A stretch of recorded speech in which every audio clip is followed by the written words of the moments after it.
चंद्रयान 2 के बाद फाइनली चंद्रयान 3 भी अब लॉन्च हो चुका है। और अगर चंद्रयान 3 मून के साउथ पोल में सक्सेसफुली लैंडिंग करता है तो भारत दुनिया का पहला ऐसा देश बन जाएगा जिसने मून के साउथ पोल पर सक्सेसफुल लैंडिंग की है, और दुनिया का चौथा देश बन जाएगा जिसने चांद के सरफेस पर अपना रोवर सक्सेसफुली भेजा है।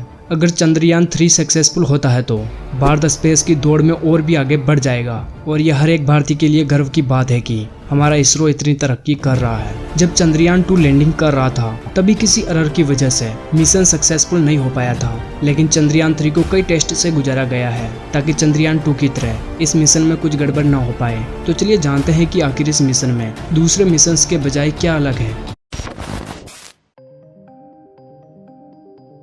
जब चंद्रयान 2 लॉन्च हुआ था तो कहा जा रहा था कि इसका बजट एक हॉलीवुड फिल्म से भी कम है, लेकिन चंद्रयान 3 की बात करें तो उसका बजट चंद्रयान 2 से भी लगभग 30% कम है।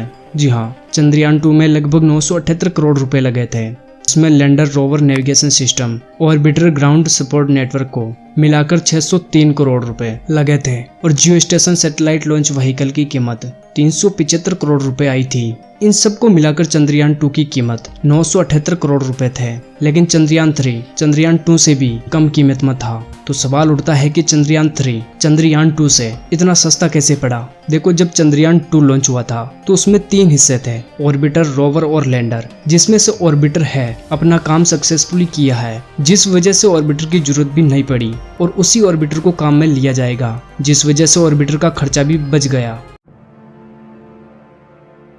मून के साउथ पोल एरिया में सूरज की रोशनी बहुत ही कम पड़ती है। मून का ये एरिया ज्यादातर अंधेरे में ही रहता है, क्योंकि चांद का एक हिस्सा हमेशा उजाले में और दूसरा हिस्सा हमेशा अंधेरे में रहता है। और साउथ पोल में तापमान 230 डिग्री सेल्सियस से भी कम रहता है। पहला तो सूरज की रोशनी की कमी, दूसरा बहुत कम तापमान। फिर भी इसरो चंद्रयान 3 को साउथ पोल पर लैंड कराना चाहता है। ऐसा क्यों? देखो, मून का साउथ पोल जहां आज तक कोई भी नहीं पहुंच पाया है। अगर भारत का चंद्रयान 3 का लैंडर सफलतापूर्वक चांद के साउथ पोल पर लैंड करता है तो हम दुनिया के पहले ऐसे देश बन जाएंगे जिसने ये अचीवमेंट हासिल की होगी। साथ ही भारत चौथा ऐसा देश बन जाएगा जिसने चांद की सतह पर अपना लैंडर उतारा होगा। चांद पर अब तक अमेरिका, रूस, चीन ही सक्सेसफुल लैंडिंग कर पाए हैं। इसरो ने साल 2019 में मून के साउथ पोल पर सफल लैंडिंग कराने के लिए लैंडर उतारा था, लेकिन हार्ड लैंडिंग की वजह से हमें सफलता नहीं मिली थी, जिसको देखते हुए भारत ने एक बार फिर से मिशन मून के तहत साउथ पोल पर सॉफ्ट लैंडिंग कराने के लिए चंद्रयान 3 में कई तरह के बदलाव किए।